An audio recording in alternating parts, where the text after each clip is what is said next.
Hello viewers, આપ સૌને મારા જય શ્રી કૃષ્ણ. અધિક માસની કથાની સત્સંગ યાત્રાનો આજે બીજો દિવસ. આજે આપણે બીજો અધ્યાય લઈશું. બીજા અધ્યાયનું નામ છે પ્રશ્નવિધિ. સૂત બોલ્યા, તે પછી પરીક્ષિત રાજાએ પોતાના મોક્ષ માટે પ્રશ્ન કર્યો. ત્યારે શ્રી સુખદેવજીએ તેમને શ્રીમદ ભાગવત સંભળાવ્યું હતું. તેથી મેં પણ સુખદેવજીની કૃપાથી શ્રીમદ ભાગવત સાંભળ્યું હતું. પછી પરીક્ષિત રાજાનું મોક્ષ થયું. તે જોયા પછી હું અહીં આવ્યો છું, કારણ કે યજ્ઞ કરવાની તૈયારી કરતા બ્રાહ્મણોના દર્શન કરવાની મને ઈચ્છા થઈ હતી. અહીં આવીને હું યજ્ઞની દીક્ષા લીધેલા બ્રાહ્મણોના દર્શન કરવાથી કૃતાર્થ થયો છું. ઋષિઓ બોલ્યા, હે સત્પુરુષ સૂત, બીજી વાત જવા દો અને તમે શ્રી વ્યાસ મુનિના મુખથી તેમની કૃપાને લીધે જે કંઈ નવીન શ્રી હરિચરિત્ર સાંભળ્યું હોય તે અમને સંભળાવો. હે મહાભાગ્યશાળી, જે કથાના સાર કરતાં પણ અતિશય સારરૂપ, પવિત્ર, ચિત્તને પ્રસન્ન કરનારી, અમૃત કરતાં પણ અતિશય અધિક તથા શ્રેષ્ઠ હોય તે અમને સંભળાવો. સૂત બોલ્યા, હું વિલોમજ એટલે કે ક્ષત્રિયથી બ્રાહ્મણ સ્ત્રીમાં જન્મેલો વર્ણશંકર છું, છતાં ધન્યવાદને પાત્ર છું. કારણ કે હે બ્રાહ્મણો, તમે અતિ ઉત્તમ હોવા છતાં મને ભગવત કથા વિશે પૂછો છો. તો શ્રી વ્યાસના મુખથી જે મેં સાંભળ્યું છે એ હું મારી સમજણ પ્રમાણે તમને કહું છું. એક વખત નારદજી નરનારાયણના આશ્રમમાં ગયા હતા. ઘણા તપસ્વીઓ, સિદ્ધો તથા દેવો પણ તે આશ્રમને સેવી રહ્યા છે. બોરડી, બહેડા, બીલી, આંબા, અંબાડા, કોઠા, જાંબુ તથા કદમ વગેરે તેમજ બીજા પણ ઘણા વૃક્ષોથી એ આશ્રમ શોભી રહ્યો છે. અને ત્યાં શ્રી વિષ્ણુ ભગવાનના ચરણમાંથી નીકળેલા જળવાળી પવિત્ર અલખનંદા ગંગા નદી છે. ત્યાં જઈને મહામુનિ નારાયણને નારદજીએ નમસ્કાર કર્યા. તેમનું મન પરબ્રહ્મમાં સારી રીતે લીન રહે છે. તેમણે ઇન્દ્રિયોને તથા કામ ક્રોધાદી 6 શત્રુઓને જીતી લીધા છે. તે પવિત્ર અને નિર્મળ છે અને તેમની વિશાળ કાંતિ અતિશય પ્રકાશી રહી છે. દેવોના દેવ અને તપસ્વી તે નારાયણ ભગવાનને સાષ્ટાંગ નમસ્કાર કરી નારદજી 2 હાથ જોડી તેમની સ્તુતિ કરવા લાગ્યા. નારદજી બોલ્યા, હે દેવોના દેવ, હે જગતના નાથ, હે કૃપાના સમુદ્ર, હે સજ્જનોના પાલક, આપ સત્યવ્રતવાળા હોય 3 કાળ સત્ય છો, સત્ય સ્વરૂપ છો અને સત્યની ઉત્પત્તિ આપથી જ થઈ છે. હે સત્યના ઉત્પત્તિ સ્થાન, આપને નમસ્કાર હો. હું આપને શરણે આવ્યો છું. આજે આપ જે તપ કરો છો તે સર્વ લોકોને તપ કરવાની શિખામણ આપવા તથા દરેકને મર્યાદામાં રાખવા કરો છો. જો આપ તપ ન કરો તો કલયુગમાં લોકોએ કરેલા પાપથી આ પૃથ્વી ડૂબી જાય, કેમ કે પુણ્યશાળી તથા પાપી એમ બંને પ્રકારના લોકોથી આ પૃથ્વી ચોતરફ છવાયેલી છે. તે કેવળ આપે કરેલા તપરૂપ પુણ્યથી જ ટકે છે. પૂર્વે સત્યયુગ આદિકાળમાં એવું હતું કે એક મનુષ્ય જે કંઈ પુણ્ય કે પાપ કરી રહ્યું હોય તે બધા લોકોમાં ફેલાતું હતું.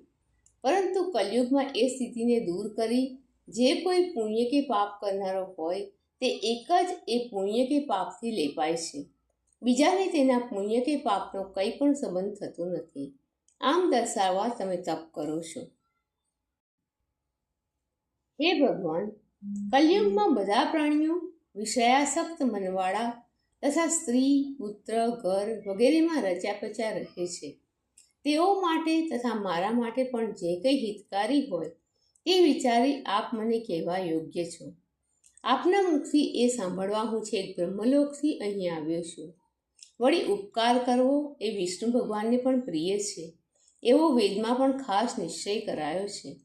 માટે લોકોનો ઉપકાર કરવા માટે જે કોઈ સારું કથા હોય તે હાલ કહો, જેને માત્ર સાંભળવાથી જ લોકો નિર્ભયપદ મોક્ષને પ્રાપ્ત કરે.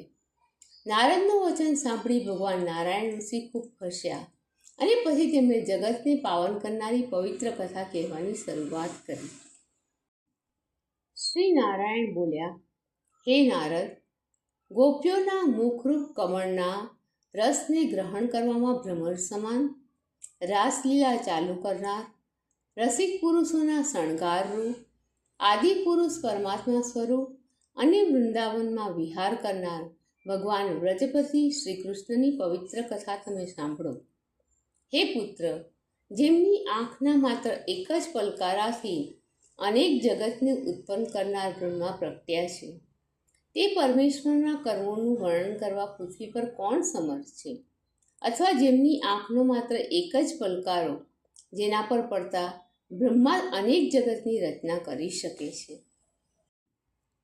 એ બ્રહ્મા તે પરમાત્માનું કર્મ કહેવા પૃથ્વી પર કદાચ સમર્થ હોઈ શકે ખરા? તેમજ હે નારદ મુનિ, સારું, રસવાળું, વાણીથી વર્ણવવું અશક્ય એ ભગવાનનું ચરિત્ર જો કે તમે જાણો છો તો પણ એ પુરુષોત્તમનું અતિ અદ્ભુત મહાત્મ્ય હું તમને આદરપૂર્વક કહું છું, કેમ કે તે એ ચરિત્ર દરિદ્રપણાને તથા વૈધવ્યને પણ દૂર કરનારું હોય, યશ, સારા પુત્રો તથા મોક્ષને આપનારું છે અને જલ્દી સેવવા યોગ્ય છે. નારદજીએ પૂછ્યું, હે નારાયણ મુનિ, તે પુરુષોત્તમ દેવ કોણ છે? એમનું મહાત્મ્ય શું છે? મને તે અતિ આશ્ચર્ય જેવું લાગે છે, તેથી મને તે વિસ્તારથી કહો. સૂત બોલ્યા, નારદનું તે વચન સાંભળી શ્રી નારાયણ મુનિ 2 ઘડી જેટલા સમય માટે શ્રી પુરુષોત્તમમાં મનને બરાબર એકાગ્ર કર્યા પછી આમ બોલ્યા. શ્રી નારાયણે કહ્યું, પુરુષોત્તમ એવું એક મહિનાનું નામ છે અને તે નામ પણ એક કારણ સહિત જ છે. તે મહિનાના સ્વામી કૃપાસાગર શ્રી પુરુષોત્તમ કહેવાય છે. ઋષિઓ કહે છે કે જે મહિનાના સ્વામી શ્રી પુરુષોત્તમ છે તે મહિનાનું નામ પણ પુરુષોત્તમ માસ કહેવાય છે. એ પુરુષોત્તમ માસનું વ્રત કરવાથી શ્રી પુરુષોત્તમ ભગવાન પ્રસન્ન થાય છે. નારદજીએ પૂછ્યું, ચૈત્ર વગેરે મહિનાઓ અને તે મહિનાના સ્વામીઓ તો મેં સાંભળ્યા છે, પણ તેઓમાં પુરુષોત્તમ નામનો માસ મેં સાંભળ્યો નથી. તો એ પુરુષોત્તમ માસ કયો છે અને કૃપાસાગર શ્રી પુરુષોત્તમ તે મહિનાના સ્વામી કેવી રીતે થયા છે? હે કૃપાના સમુદ્ર, તે મને કહો. પ્રભો, તે મહિનાનું સ્વરૂપ વિધિ સહિત તમે મને કહો.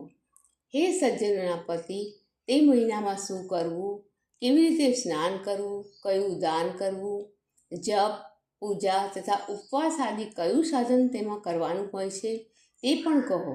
એ બધું કરવાથી કયો દેવ પ્રસન્ન થાય છે અને કયું ફળ આપે છે?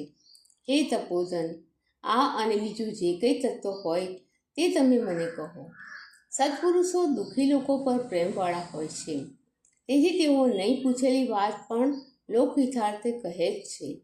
આ પૃથ્વી પર જે લોકો જન્મે છે તેઓ લગભગ બીજાના ભાગ્ય પર આધાર રાખનારા, દરિદ્રતાથી પીડાયેલા, કાયમ રોગી, પુત્રની ઈચ્છાવાળા, કેટલાક જળ, મૂંગા, ઢોંગી, વિદ્યારહિત, મેલા કપલાવાળા, નાસ્તિક, લંપટ, નીચ, અશક્ત, પારકી સેવા કરનારા, ભાંગી પડેલી આશાવાળા, નિષ્ફળ સંકલ્પોવાળા, નિર્બળ, ખરાબ રૂપવાળા, રોગી, કોઢિયા, ખોડખાપણવાળા, કેટલાક આંધળા, વહાલા મિત્રના, સ્ત્રીના તથા હિતેચ્છુ માતા પિતાના વિયોગવાળા, શોક દુઃખ આદિથી સુકાતા અંગવાળા અને પોતે ઈચ્છેલી વસ્તુઓથી રહિત હોય છે. તો હે પ્રભુ, જે કરવાથી, સાંભળવાથી, પાઠ કરવાથી તથા આચરવાથી એ લોકો ફરી એવા ન થાય તે સાધન તમે મને કહો. હે જગતના નાથ, વિધવાપણું તથા ભાંજ્યાપણું આદિ દોષ, ખોડખાપણ, દુષ્ટ માનસિક પીડા, રક્તપિત્ત આદિ, અપસ્માર, વાયનો રોગ તથા ક્ષયરોગ આદિ જે દોષો છે તેઓથી દુઃખી થતા મનુષ્યને જોઈ મને ઘણું દુઃખ થાય છે. માટે મારા પર કૃપા કરી મારા મનને હર્ષનું કારણ જે સાધન હોય તે મને વિસ્તારથી કહો. હે બ્રાહ્મણ, હે પ્રભુ, તમે બધું જાણનારા અને સર્વ તત્વોનું સ્થાન છો.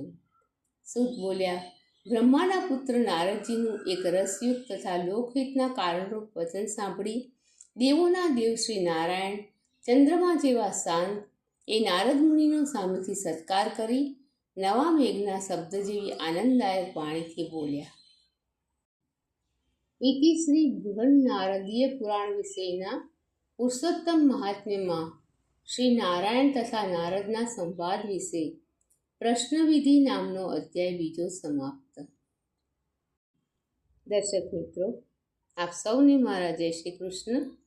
કાલે ફરીથી મળીએ આપણી સત્સંગ યાત્રાના કથાના ત્રીજા અધ્યાય સાથે.